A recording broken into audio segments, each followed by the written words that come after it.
Hello everybody, this is DeepCosmicSpaceWizard, and today I want to do a little bit of art. I want to draw a mandala with pixel art, and I want to play an audio in the background of Carl Jung, which Carl Jung, for those of you who don't know, he is a philosopher and a psychologist who talks about many various subjects, such as the shadow self, which is parts of ourself that we deny, suppress, or are unaware of. He talks about the collective unconscious. He talks about different archetypes in society that represent, things such as evil and good, masculine and feminine, so on and so forth. He talks about how to face your emotions to become a more whole and complete person, and how to face your fears, and understanding your emotions and your unconscious and the aspects of yourself. I think this would be very interesting to do. I think this would be informative and helpful. So if you're interested in this, just kind of do whatever you need to do to get relaxed. Maybe get some popcorn and a nice drink. And let's just enjoy the ride. I'll be using my tablet down here below me, so I'll be looking down a lot. Let's see. So let's close the video or my screen down here a little bit. Let's get this going. Together with Sigmund Freud and Alfred Adler, Carl Gustav Jung was one of the founders of psychoanalysis, or the so-called modern depth psychology. Here we go. A field of science focusing on dealing with the unconscious energies which move through each of us. In spite of being highly praised by Freud, Jung departed from his teachings, eventually founding his own school of psychology called analytical psychology. Some of the most important concepts in Jung's work are personality typology, individuation, and also archetypes like persona, the shadow, anima, and animus. In this context, an archetype is a universal model common in many cultures which influences human behavior. In spite of the fact he's mainly considered a psychoanalyst, Jung made huge contributions to the realm of philosophy. His particular take on the subject is often referred to as Jungian philosophy. He wrote many books like Psychology of the Unconscious, Man and His Symbols, The Archetypes and the Collective Unconscious, Modern Man in Search of a Soul, The Psychology of the Transference, Memories, Dreams and Thoughts, and the relations between the ego and the unconscious. His entire work was about how to help people navigate through the complexity of their psyche, to help them understand themselves better in order to heal. Jung was particularly interested in the process of individuation, how to express the true essence of your personality, and how to develop yourself into a mature and whole person. When people can harmonize their consciousness, the part of the psyche which is aware of and responsive to its surroundings with their unconsciousness, the part of the psyche in which mental and psychological activities take place without the individual's awareness, they can understand their self, which is their psyche as a whole, unifying the consciousness and the unconsciousness. Learning how to know yourself is crucial. So, to help you learn more about how to know yourself better, here are 7 teachings from the wisdom of Carl Jung. Number 1. Draw mandalas. Carl Jung said, "The mandala is the path to the center, to individuation." According to Jung, the self can be represented in the form of a mandala, which is a circle containing different sectors. It's a diagram with different components in it, each one representing an aspect that reveals the self. Oftentimes, it looks like a circle, which, according to Jung, reflects a sacred space. When you draw your own personal mandala, it becomes one of the best ways to see your inner self in its most essential aspects. At the center of the figure, the core of the self resides. The self is the central aspect of an individual's personality and life. Then, around the circle, are the outer world and inner world. The top half is the outer world and represents our surroundings and environment. The bottom half shows the inner world, what is deep inside us. The outer world is in connection with consciousness, ego, and persona. Consciousness is everything that we know directly. Ego is the entity that helps us organize everything that we perceive, think, memorize, and feel. And persona is essentially the role that we play in society. When the ego is overwhelmed with feelings, perceptions, or thoughts, some of them are redirected to personal unconsciousness, often coming back into our consciousness for a brief moment while dreaming. The inner world, on the bottom half, is in connection with the collective unconsciousness, with the shadow, anima, and animus, all of which are sources of communication between the consciousness and the collective unconsciousness. Collective unconsciousness is separate from personal unconsciousness. It's the part that binds people together through invisible ways. Jung used this concept to explain the similarities in mythologies around the world. He believed that the collective unconsciousness had a profound influence on the lives of individuals, containing symbols, so-called archetypes, that provide individuals meaning regarding the life experiences they go through. The shadow, part of the inner world, is considered to be the most dangerous aspect of the self, consisting of all the unacceptable animalistic, aggressive, or sexual instincts. Usually, people are not very aware of their shadow, which is often projected onto other people and objects. The anima and animus duo is related to a masculine-feminine polarity. Anima is the feminine side of the male form, while animus is the masculine side of the female form. Self is the overarching energy that integrates and organizes our personality by bringing together the conscious and unconscious processes.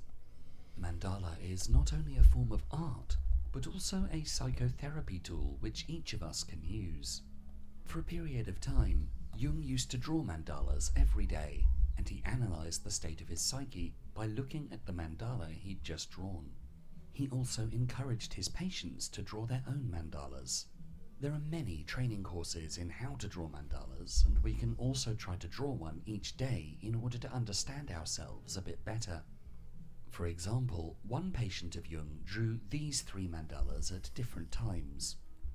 The first one shows the 4 stages of the moon. Then, on the second mandala, the sun appears, which reflects a bigger difference between the surroundings and unconsciousness, thus a lesser connection between the self and the surroundings.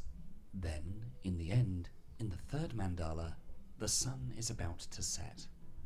The patient had drawn the last mandala shortly before his death. As colours, yellow usually represents intuition, blue represents the mind, red represents feelings, and brown represents sensations. Based on what colours and shapes we use when we draw the mandala, ideally with the help of a psychotherapist, we can identify the corresponding archetypes that could then be interpreted to make sense of our internal struggles. Number 2. Understand your subconscious impulses.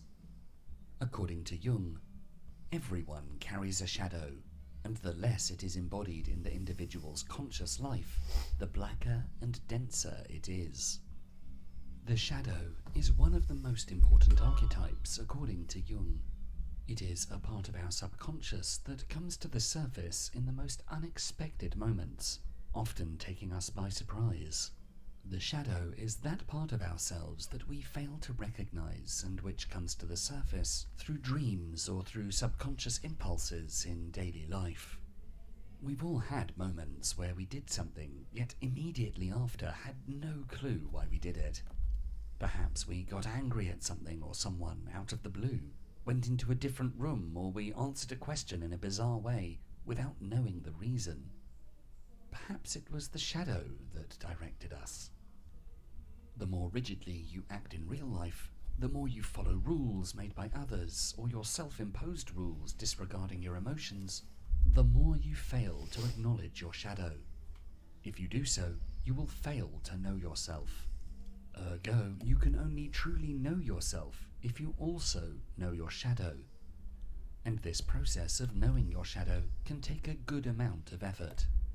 Often, the things we discover in our shadow are unpleasant, as our shadow includes the dark parts of ourselves, our aggressive tendencies and repressed sexual desires, anything that we cannot accept in our everyday social behavior.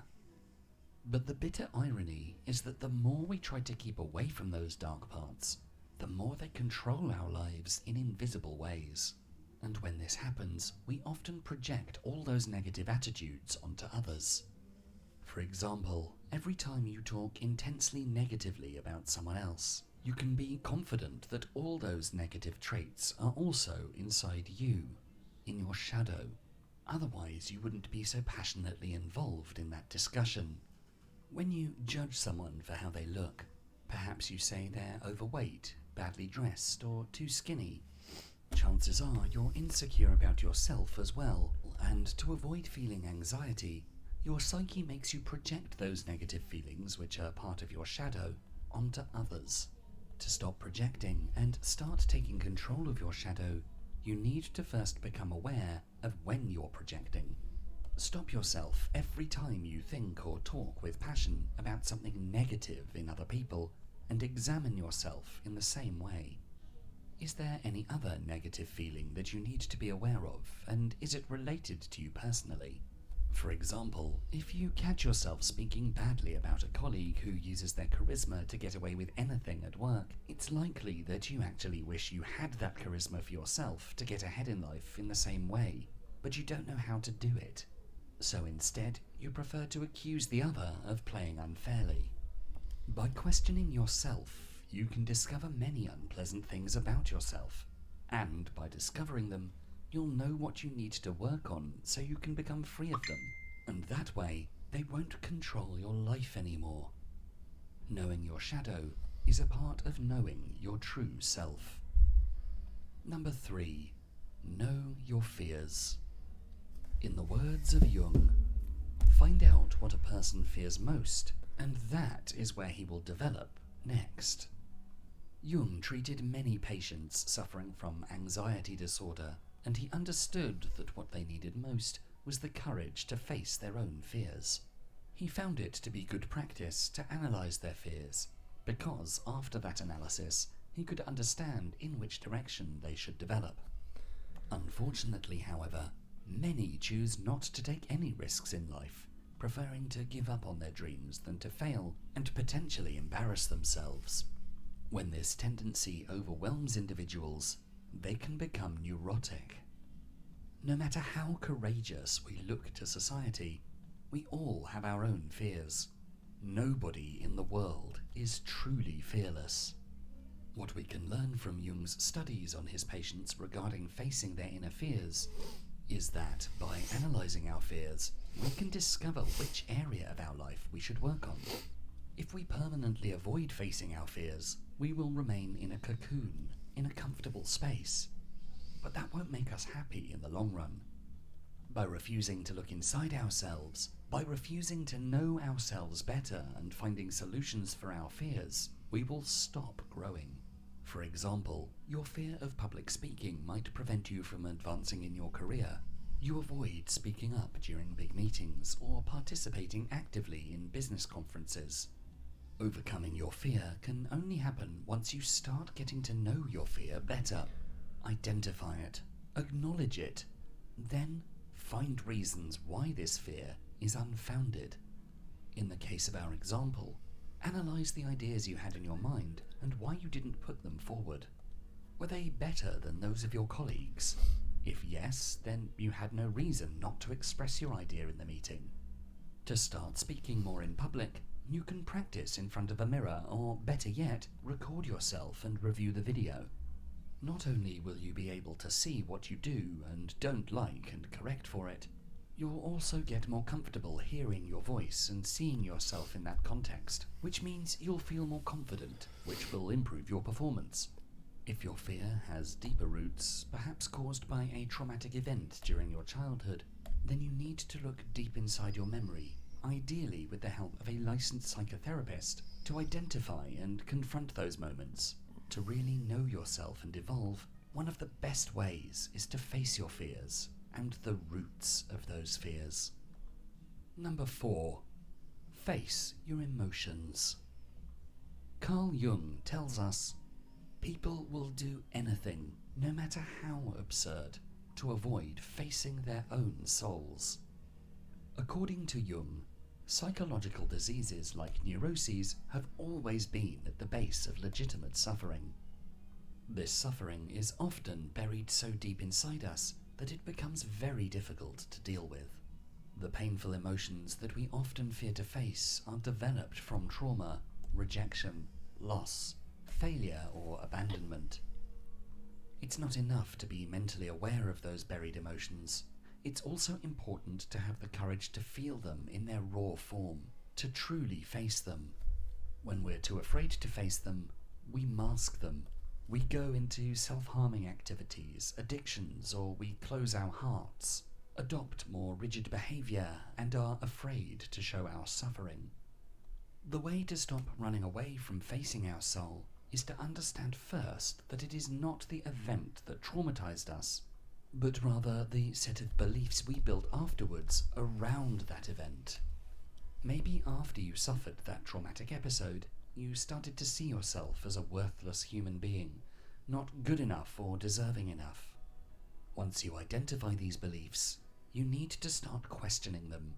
Find evidence in your present life that these beliefs are not true, and build a better, more positive belief system about yourself.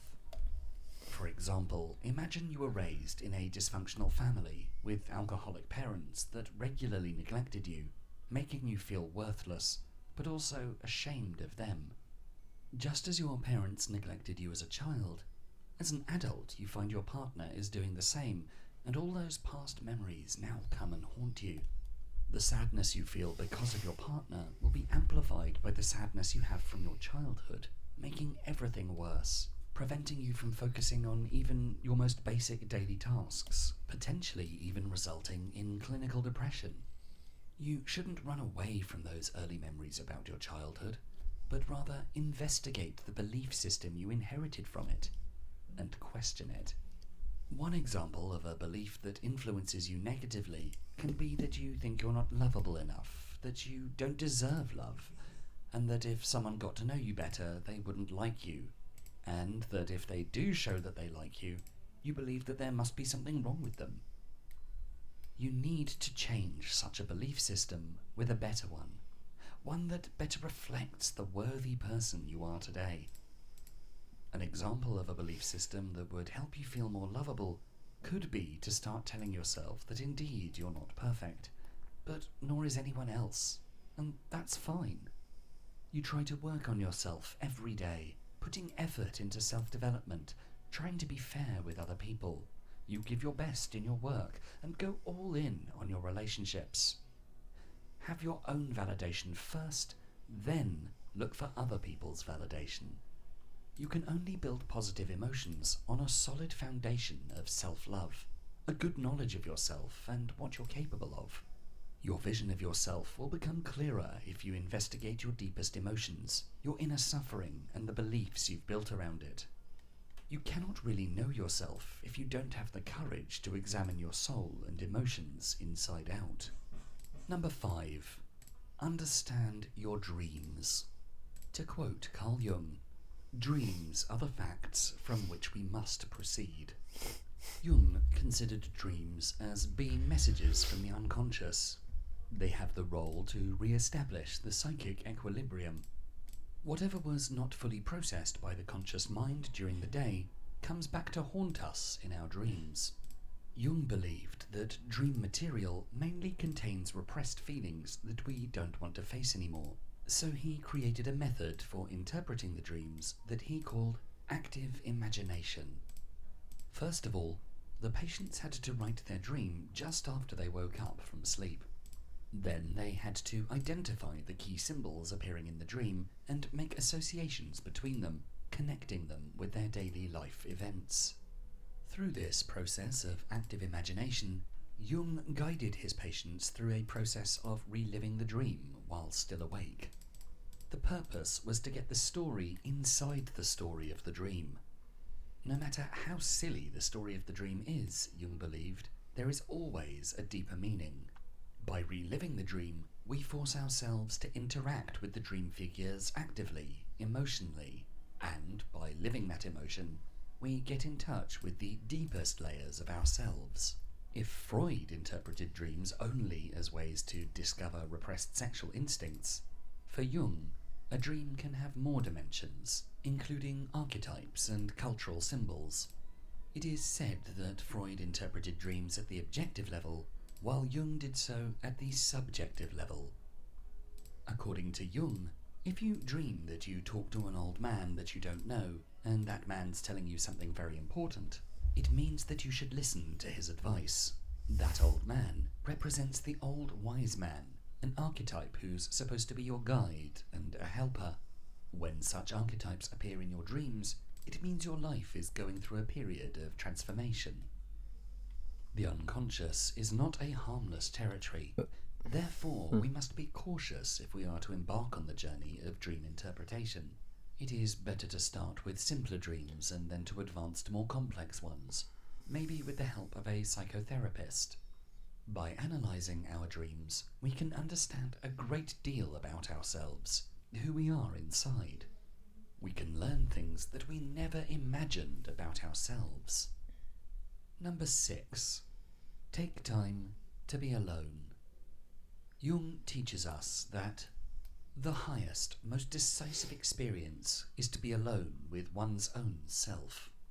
You must be alone to find out what supports you when you find that you cannot support yourself.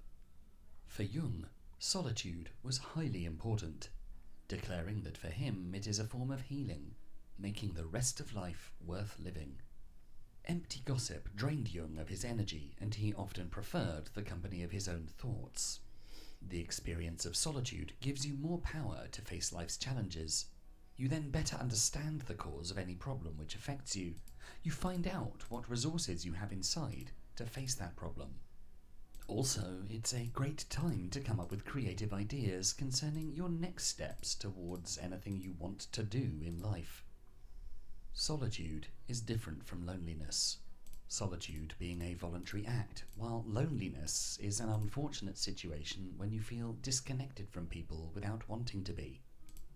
In solitude, you can know yourself much better than when you're with other people. When you're with other people, there is a large chance you will involuntarily start to copy some of their behavior, and somehow, the authenticity of yourself becomes blurry in that interaction. To really know ourselves, we need moments of solitude when we're alone with our thoughts. We should try to have a personal space in our home, a space where nobody disturbs us, where we can meditate, write personal notes, write in a diary, or, if this isn't possible, we should take long walks outside, alone, preferably in nature. You will soon feel the benefits of such alone time, and we will all get to know ourselves a little better each day we practice solitude. Number 7. Ask others what they think about you. In our final quote from Jung for this video, he says, "We may think that we fully control ourselves. However, a friend can easily reveal something about us that we have absolutely no idea about." Although Jung spoke many times about the benefits of solitude, which offers one of the best opportunities to investigate your soul and to know yourself better, he also recognized that there are some aspects of our personality that might escape us, and only someone else, like a friend or family member or lover, can really spot those aspects. During his lifetime, Jung met several people who had a strong impact on him, helping him know himself better. Some examples are two of his mistresses, Sabina Spielrein and Toni Wolff, who were both his lovers as well as his assistants. They not only helped Jung understand himself better emotionally, but they also helped him in his work. Wolff was the only one who actually helped him define and name the concepts of anima and animus. We should never neglect the role of others in our quest to know ourselves better. For example, you might think that you're a kind person and a very good listener. To test if this is true, ask your closest friend what they think about that. They might well tell you that yes, they know you care about them and that they can count on you when they have serious problems. But when they try to tell you more detail about these issues that they face, you're too eager to try and fix their problems, cutting their speech short rather than letting them explain properly and get it off their chest, which can often be more helpful than trying to offer solutions based on partial information. What others can tell us about ourselves might make for uncomfortable listening sometimes, but we need to ask anyway, and ask for an honest reply if we really want to know the hard truths about ourselves. If you enjoyed this video, please make sure to check out our full Philosophies for Life playlist, and for more videos to help you find success and happiness using ancient philosophical wisdom, don't forget to subscribe. Thanks so much for watching.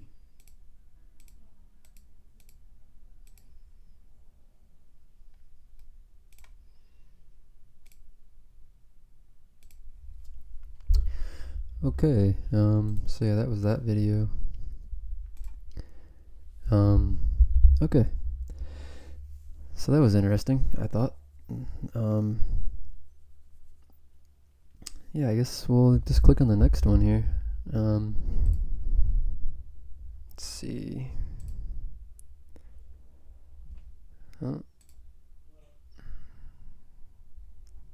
What the?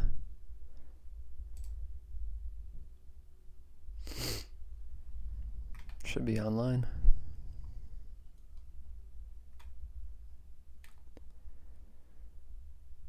Let's listen to this one. Boy, guys, it has been bad.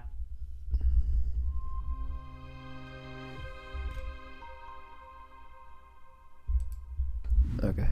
Oops. Once upon a time, a great monk was on a deathbed.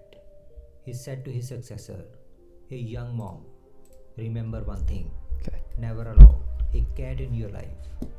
And he died. A big crowd had gathered to listen to the last statement of this great monk. Everyone was surprised to listen to his last words. The successor was also very surprised. He was thinking, why should I allow a cat in my life? Anyways, they cremated their master with all the rituals. But the successor monk was still thinking about the last statement of his master. There was also an old monk in the monastery. The old monk was with his master for last many years and had seen life of his master very closely. But he could not be chosen successor of his master because he was very old and was about to die anytime. Seeing the young monk lost in thoughts, he came to him and asked him the reason of his concern. The young monk told him the reason of his concern. The old monk said, my dear friend, you don't know. There is a long story behind it. Then he narrated the whole story to the young monk. The story was, when their master renounced his wife, children, and his home and went into the jungle, he lived near a small village. He used to go to the village to beg for food, and the villagers were also happy that they had a monk of their own. So they made a small bamboo cottage for him. The monk used to have only 2 clothes to wear, but a trouble arose when some rats came into the house and they started chewing on the clothes. The monk was in great difficulty. He had only 2 clothes and soon they would be torn to pieces. So he asked the villagers, what to do. The villager said, "Why don't you keep a cat? It will keep the rats away." It was a perfect solution. So monk agreed, and the villagers gave him a cat, and the cat kept the rats away from his cottage. But now, the problem was that he had to feed the cat. So he had to go to village several times to beg for some milk for the cat. He again asked the villagers for its solution. The villager said, "This is a small village. The best thing to do is that you keep a cow. We can give you a good cow, and in that way, you will become very independent. You can have enough milk for yourself and for your cat also." It looked right to monk. So a beautiful cow was brought in. Now, the problem was that the cow needed grass and also someone to look after it. So every day, the monk had to go to the village to beg for the grass. People said, "This does not look right, a great monk asking for grass." The monk said, "But what to do? How will I feed my cow and my cat?" The villager said, "We have a simple solution. One woman in our village has become a widow. Her husband has died and she has nobody. So if we persuade her, then she will be really happy to serve a monk like you. And then you don't have to come every day to ask for grass. We will also clear some ground by the side of your hut so that she can grow grass and some other crops there, and she will take care of you in sickness or in illness." The idea was right. Monk did not find anything wrong in it. The villagers pursued the woman. She was alone and the monk was young. So she immediately agreed. She started taking care of monk's cottage, cow and cat, and started growing crops near hut. When the monk saw the woman working tirelessly for him, he also started helping her in her work.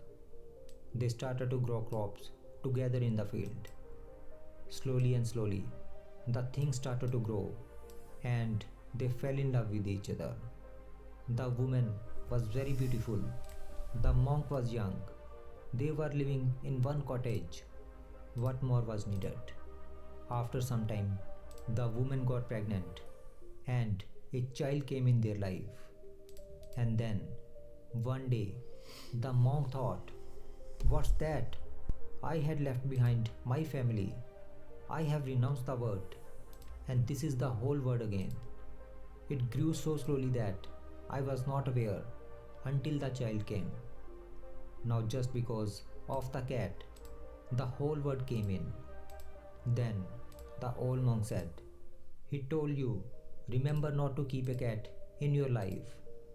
Here, the meaning of the cat was that never give your mind so much leverage that slowly and slowly it starts dominating you and you don't even know.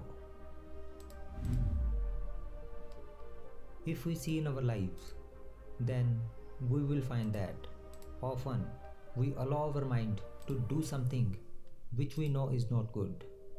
We think that we will do it only once and not repeat it.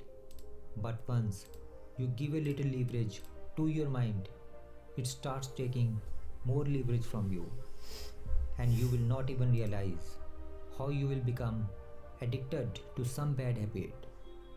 Like that monk who had renounced the world, but in order to save his 2 clothes from rats, he kept a cat, and then to feed a cat, he kept a cow. To look after cow, he kept a woman, and then fell in relationship with her and again became householder. Similarly, we know that taking drugs for intoxication is bad, but still some people take drugs just to feel its effect for first time. But after that, they start doing it again and again. And then, slowly and slowly, they become drugs addicted. For another instance, we know that eating junk food is not good for our health, but still we give it a try, and then slowly and slowly we start eating it too often. Therefore, never keep a cat of giving leverage to your mind, because once you keep this cat, then this will take your life toward destruction, and you will not even know this.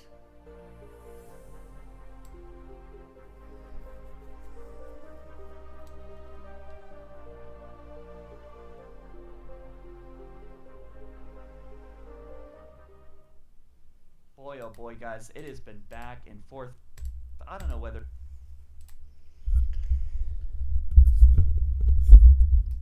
Yeah, I mean, I think the whole cat story, pretty interesting.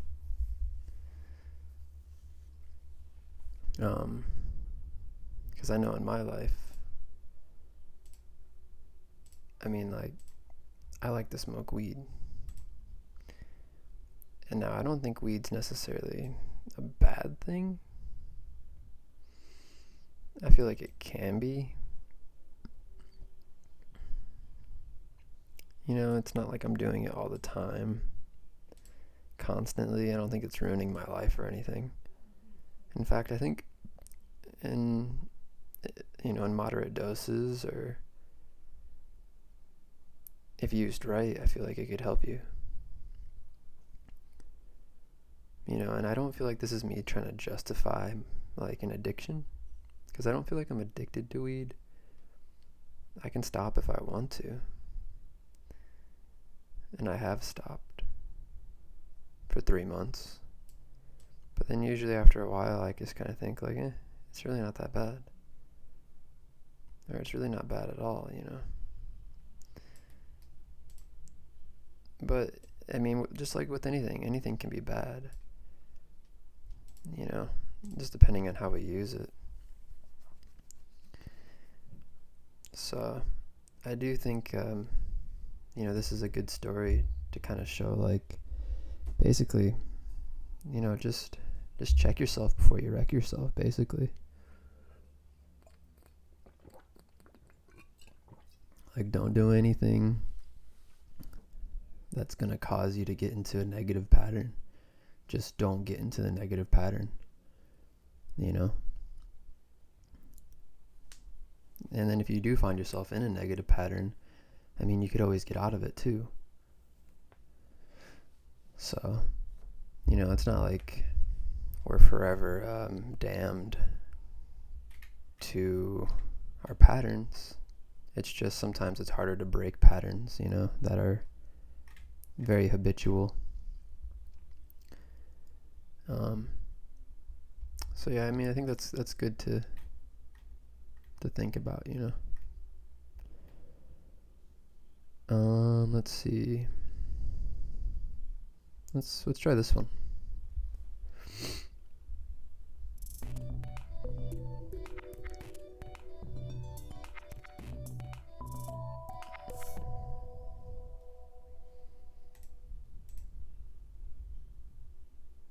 Okay.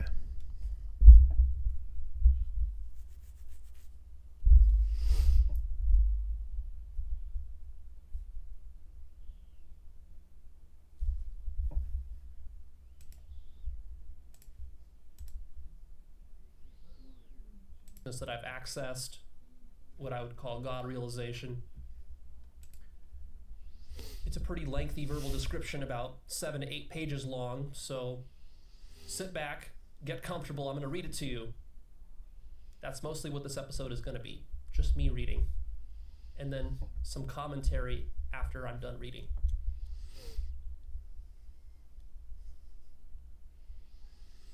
I've taken a lot of time to integrate this. I've taken a lot of time to think it through. I've probably spent 10 to 15 hours writing this out. Something new that I'm trying. And this is part of my integration process, was writing this out, which has been important for me. It's taken me a lot of time to integrate this. I've struggled with it a lot. which is why I haven't been releasing much work in the last month. Of course, ultimately what I want to share with you cannot be put into words, but since words are all that I got right now, that'll have to do. We'll see how you like it. This verbal description is what I mean when I say God realization. It's what I mean when I say consciousness. It's what I mean when I say awakening. A lot of times I use these words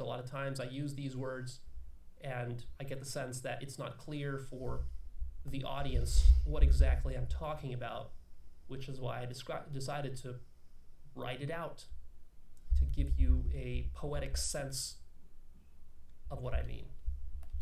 So here we go. It's early dawn in the desert.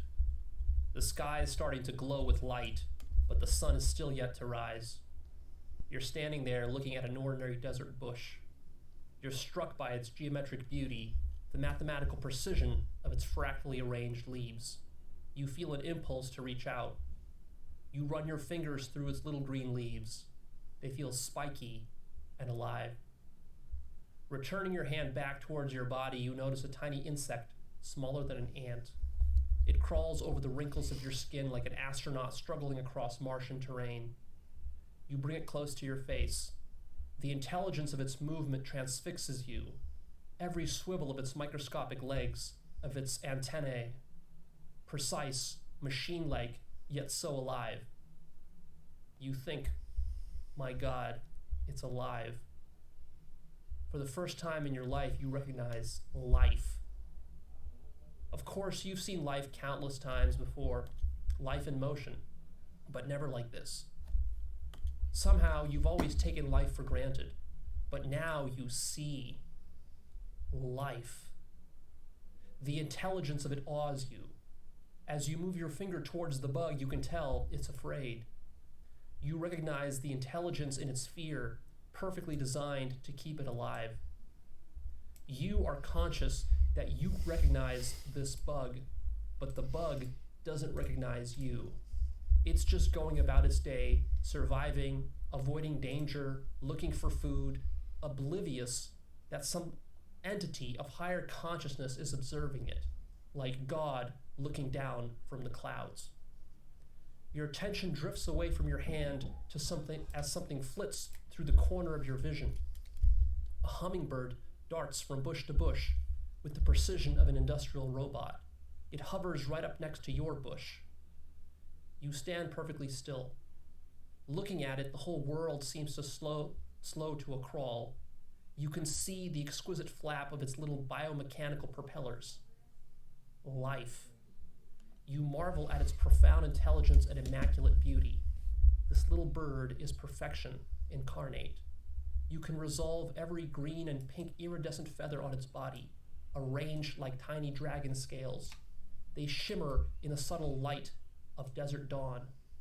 The hummingbird's beauty strikes you with childlike delight. Your mind floods with memories of your fascination with hummingbirds as a child. Looking at it hover, you recognize the consciousness in it, but it doesn't recognize the consciousness in you. You think to yourself, it's God, lost in a hummingbird dream, and you smile. You look closer at its scale-like feathers. Within a single feather, you can see fine branching lines, delicate hairs, and splotches of iridescent pigment. One particular splotch resembles a nebula in outer space, a pink and green cloud of luminous gas 50 light years across, made of particles from ancient dead stars. A star graveyard now turned a nursery for stars yet to be born. Zooming in deeper, you see pinpoint sparkles of light, like household dust glittering in a ray of sunlight through a windowsill. Explosions from a 500-year-old war between two ancient civilizations. When heavily damaged, their ship's warp reactors explode in a tiny supernova, creating a microscopic golden sparkle in the void of outer space. These two ancient alien civilizations have been at war for over 500 years, over a political dispute, and now the battle has come to a peak. The nebula glitters with 1,000 sparkles, like someone blew a pinch of gold dust into the air. Each sparkle, 10,000 lives extinguished. Zooming out, you suddenly become aware that all of this is happening on a TV screen, an epic space opera playing out for someone's entertainment. But the actors don't know they're actors. To them, this galactic war is as real as it gets. A remote appears in your hand. You flip the channel. The scene changes from a galactic battle to a game show where the host is a giraffe and all the contestants are giant mice. You flip the channel once again. The scene changes to a small alien girl blowing out a birthday cake. You hold your finger down on the remote and the channels start to flip faster and faster at the speed of a hummingbird's wings. The channels are endless. They contain the media of every civilization that has ever existed. Within a minute, you flip through what are like 100 million channels. Getting the idea, you lift your finger from the remote. It stops on what looks like an HD nature documentary. You will see a slow motion macro shot of a hummingbird flapping its wings. The camera zooms out and you see yourself standing next to it in the desert, admiring its beauty. Looking down at the remote, you can see some colored knobs. Turning a silver knob slowly morphs the hummingbird into a dragonfly. You turn the knob halfway and get something that is 50% hummingbird, 50% dragonfly. You crank it back and forth in amazement, watching the eerily fluid transformation on the screen. Turning an orange knob slowly turns your human self on the screen into an elephant. You crank the knob all the way to the right, and the man on the screen becomes 100% elephant. But suddenly you see a strange gray appendage blocking your view of the screen. Your nose. It's turned into a long, hairy, gray, animated elephant trunk. Nothing else about your body has changed, just your nose. At first you're startled.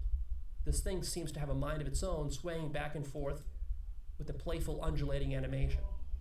But then you calm down, you sense into it, and you realize you have control. A big grin grows across your face as you take a deep, long breath through your new nose. You feel an itch on your shoulder, so you scratch it with your nose. It works beautifully. How did I ever manage without one of these? You say to yourself with amusement. Looking back down at the remote, you notice the biggest knob of all. It's white.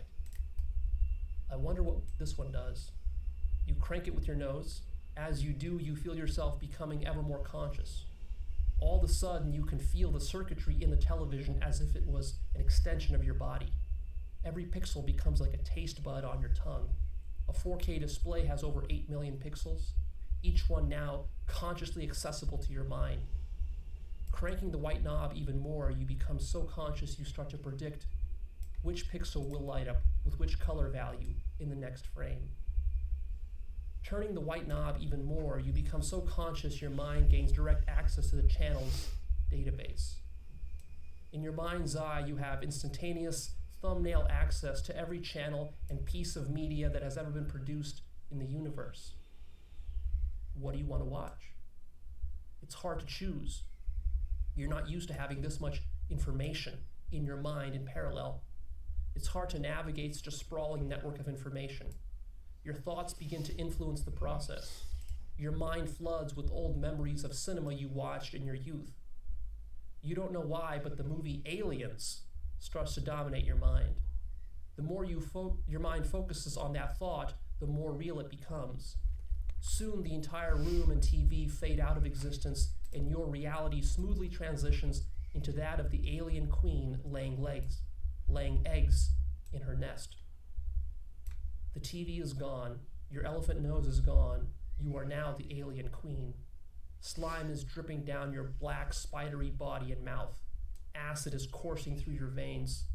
Eggs are squeezing out of your whatever. Ellen Ripley is torching your eggs with a flamethrower, and it's making your blood boil. You think to yourself, of course, I'm the alien queen. The alien queen is my own consciousness as much as anything else. No better, no worse, no weirder. It's all my mind. You look down at your alien hand and notice the TV remote is still there. You will yourself to press a random key with your long, grotesque claw. Instantly, the whole scene turns into a cartoon. The film Aliens has become a cartoon version of itself, and you are still the alien queen, but now your reality is two-dimensional and much more colorful. You look down again at your hand for the remote, but it's gone, disappeared just like the TV. You think to yourself, of course, 2D is no more or less real than 3D. Cartoon reality is just another facet of my consciousness. I am no less real as a 2D alien cartoon than I am as a 3D human being. On the one hand, experiencing yourself as a grotesque alien straight out of a nightmare strikes you as disturbing, but only mildly so because you're so conscious you understand what's going on. You're so conscious you don't need a TV remote to change channels. In your mind's eye, you press the pause button on an imaginary remote and the current scene freezes mid-frame. Now you can focus on accessing the channel database to find what you really want to watch. You see that in the database channels are arranged by category. Scanning mentally through 5,000 categories, you stumble upon sex. Your mind is fixated. A memory of your ex-girlfriend comes to mind, and suddenly there she is, a stunning young woman lying naked in your bed, squirming and itching for sex. You crank up the white dial in your mind's eye some more, becoming even more conscious. You look at your girlfriend. She's begging you to fuck her. Looking at her squirm in slow motion, you realize that once you fuck her, you will impregnate her and spawn 1 million future generations of humans. It doesn't matter whether you impregnate her or somebody else does. In the end, it's all the same, since all such differences are imaginary. You're too conscious to really be interested in the act of sex now anyways, but the profundity of it makes you wonder. You are captivated by the platonic aspect of her beauty, just as you were with the hummingbird. But this is more personal, more interactive. You slowly run your hands over the curves of her smooth, naked body. As you do, her body turns to sand, a fine sand that seeps down over the bed sheets like the sand in an hourglass. Her squirming body disintegrates into vast pools of sand. Her feminine curves become the curves of an endless ocean of dunes stretching out to the horizon in every direction. You find yourself standing in the middle of a vast dune, a dune made from your ex-girlfriend's essence. Each grain of sand is a dream she once dreamt, a memory she once had, an emotion she once felt. Grains of sand made from her joy, her excitement, her sadness, her anger, her frustration, her loneliness, her light, her darkness, her fear, her love, her disgust, her surprise, her orgasms. Grains of sand made from her highest aspirations and her deepest nightmares, all animated with the energy of her soul. The dune is silent, but for the murmur of a soft breeze. You kneel down and run your fingers through the sand, your hand like a tongue tasting the emotion locked in every grain. A symphony of 1,000 subtle yet distinct emotions washes over you. Somehow it all computes in the vastness of your mind. It's like you raked your tongue through the depths of her turbulent psyche. Your eyes well up and a tear rolls down your face. A loud crack of thunder, like a gunshot, startles you from above, and the sky begins to pour with heavy rain. The sound of rain soothes your soul. The landscape, or really what is your mindscape, feels enchanted, exactly as you want it to be. Raindrops hit your face in slow motion, each droplet a unique bubble universe onto itself, filled with trillions of inhabitants all oblivious as to why their universe came crashing to an end. You think to yourself, so this is how a universe ends. Each droplet is filled with the collective consciousness of all the sentient entities inhabiting it. As the droplet hits your face, it transfers the collective wisdom of 1,000 ancient civilizations directly into your mind. Their memories, their struggles, their dreams, their insights all integrate smoothly into your psyche. You stand there, showered by an immense cosmic intelligence. It feels like bathing in divine light. Its sentience and beauty sends waves of bliss radiating through your body. You look up at the towering stack of fluffy white clouds in the distant sky. Somehow, you just know the clouds are made of whipped cream. Reaching your hand up towards the clouds, you scoop at them with your finger and secure a sizable dollop. The cream is thick and rich like frosting. You bring it to your mouth and suck. It doesn't just taste sweet and milky. It tastes like a fusion of every dessert you can ever remember having. Cheesecake, ice cream, cupcakes, cookies, creme brulee, cotton candy, eclairs, tiramisu, panna cotta, macaroon, marzipan, cookie dough, apple pie, fruit tart, and waffles. This is your mindscape, and in your mindscape, things taste however you want them to taste. Waffles. Your mind lingers. You can barely remember the last time you allowed yourself to indulge in waffles. You think to yourself, why don't I treat myself more? You look down at your feet. The sand is in the process of transforming into a grid of waffle. Waffles stretch out to the horizon in all directions. Now you stand in the middle of a vast, gently rolling waffle dunes. You feel the spongy, grid-like texture under your bare feet. Far in the distance, from high in the sky, pours a solitary stream of rich maple syrup. The syrup folds over itself. It floods valleys of waffle in rich, viscous amber, glossy like nail polish. Now it starts to snow, but the air isn't cold. You hold out your hand to catch a few specks of white as they fall. These aren't snowflakes. This is powdered sugar. With a big grin, you stick your tongue out into the air. A large desert mouse hops along the ground, licking at a pool of maple syrup, oblivious to your presence. As your gaze fixes on it, your thoughts take hold of it. Your thought of a kangaroo morphs the mouse into a kangaroo without skipping a beat. Your thought of a bird causes the kangaroo to sprout the wings of an eagle, and a pillar of wind lifts it soaring into the clouds. Suddenly, a darkness looms over you, a vast shadow moving from up on high. A colossal fork and knife come down from the sky just in front of you. The silver slices through the landscape as prongs poke. The clouds part, and you look up to see the godlike face of your 6-year-old child self wielding the silverware. Your 6-year-old self has a huge grin across his face as he forks a syrupy hill of waffle and raises it towards his mouth. Your 6-year-old self's face morphs into that of your father when he was 6 years old. Then your mother when she was 6 years old. Then your brother when he was 6 years old. Morphing faster and faster, flipping like a Rolodex, the face goes through thousands, then millions of iterations. The faces of every 6-year-old child who has ever eaten waffles.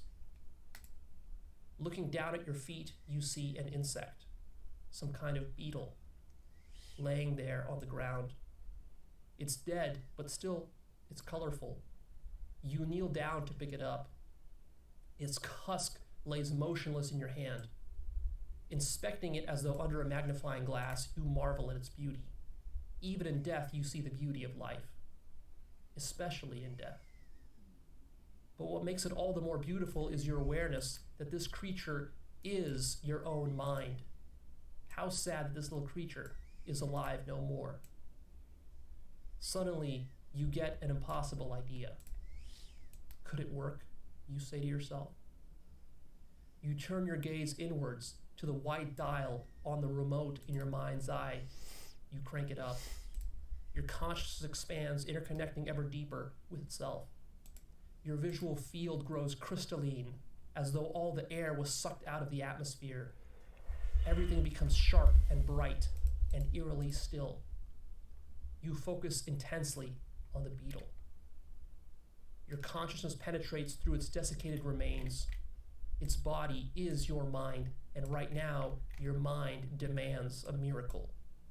You channel your will into the beetle, filling it with your spirit and love. And then, nothing. Time slows to a crawl. Reality seems to freeze in stasis. Then, a few more moments of nothing. And then, the beetle's legs twitch to life.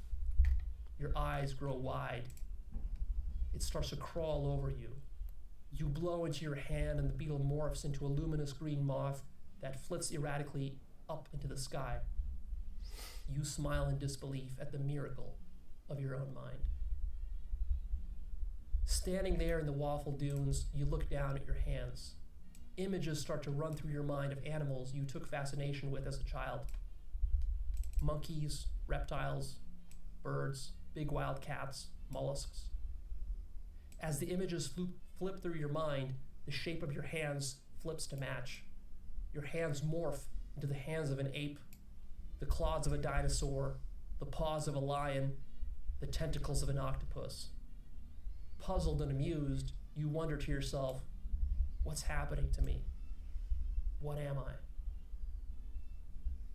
Then it dawns on you. Of course. I'm God. I'm consciousness. I am imagining myself. I am whatever I conceive myself to be, because there is nothing outside of my endless mind. Everything around you disappears. The landscape, the waffles, the rivers of syrup, the sky.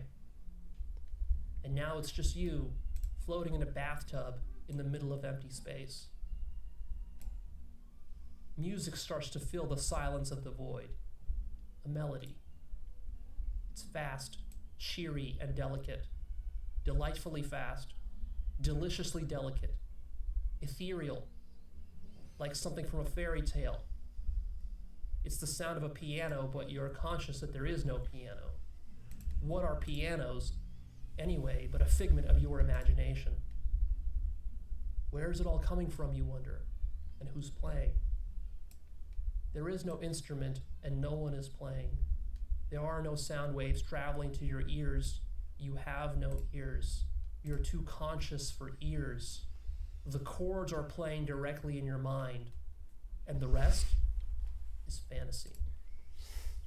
You understand that musical instruments and the people who play them have always just been figments of your mind, a backstory you invented to provide some kind of ground for the irreducible mystery of sound. Your own mind is the pianist and the composer. You've eliminated the imaginary middleman. The notes arrange themselves playfully and intelligently in your mind, like children frolicking on a playground. The speed and immediacy of it wows you. Direct. Impossibly direct. Absolutely direct. You play each note flawlessly, with the precision of a maestro, each note oscillating and imprinting itself in the mind of God. You smile in delight at the recognition of the splendor of your own mind. Your own mind has become a piano. Now you look down at your body. You're naked. All sense of scale is lost. You aren't small. You aren't large. You are undefined, which makes you cosmic. Your body is the only yardstick there is. Your body is the universe. You see your body made of liquid consciousness. It shimmers and ripples along with the thoughts in your mind. Your skin flows with organic, translucent, morphing shapes as though cast by a projector. Ornate shapes, vaguely resembling something tribal, something paisley, something floral, shimmer across your naked body, each pattern imbued with a divine intelligence impossible to articulate, gracefully animating, dancing, meandering across your skin. You recognize yourself as looking directly at the body of God, a body made of pure consciousness. It still looks human, but it is no longer human, recontextualized as cosmic and divine. You see entire universes contained inside of you, or whatever else you may imagine. An infinite diversity of animals and creatures seem to bubble up just underneath your skin, like particles struggling to emerge out of a roiling quantum foam. The pure potential of your mind is precipitating in front of your eyes in real time. God's body is made out of whatever you want it to be, whatever you imagine. It looks human, but it shines with a brilliant, crystalline consciousness. Your body is mind, and mind is all you are. Absolute mind. Absolute truth. You recognize your consciousness as singular and sovereign. Nothing exists outside your mind. A universal mind. A mind limited by nothing but its own imagination and self-definition. At long last, God has awoken to itself. The universe is awake, looking through your eyes at itself. Perfect, divine, eternal, immortal, absolute, sublime. You turn your gaze directly inwards, directly behind and inside your eyes, right into the core of what you used to consider your skull, wondering what is there, what you truly are. You gaze into the very heart of yourself, your purest essence. All right. So I'm all finished. I kind of want to keep on going just because the video is actually really interesting. But yeah, if you guys want to, watch the rest of that video,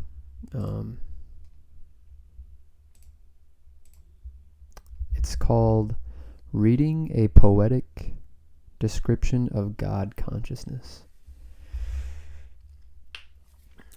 So, yeah, if you guys want to watch the rest of that, I'll leave a link in the description. And I'll leave a link in the description for all the videos. And yeah, so that's my mandala for the day. I hope you guys enjoyed listening to the videos with me and watching me finish the mandala. I'll show it one more time just so everybody can see it, I guess. Let's see. Yep, there is my mandala. I want to do a better one later on, maybe. This is my first one in a long time, so yeah, I really like it. Alright, well, yeah, that's it for today, guys, and I hope all of you guys, do whatever it is you do. As their individual God consciousness selves, I suppose. Alright, peace out, guys.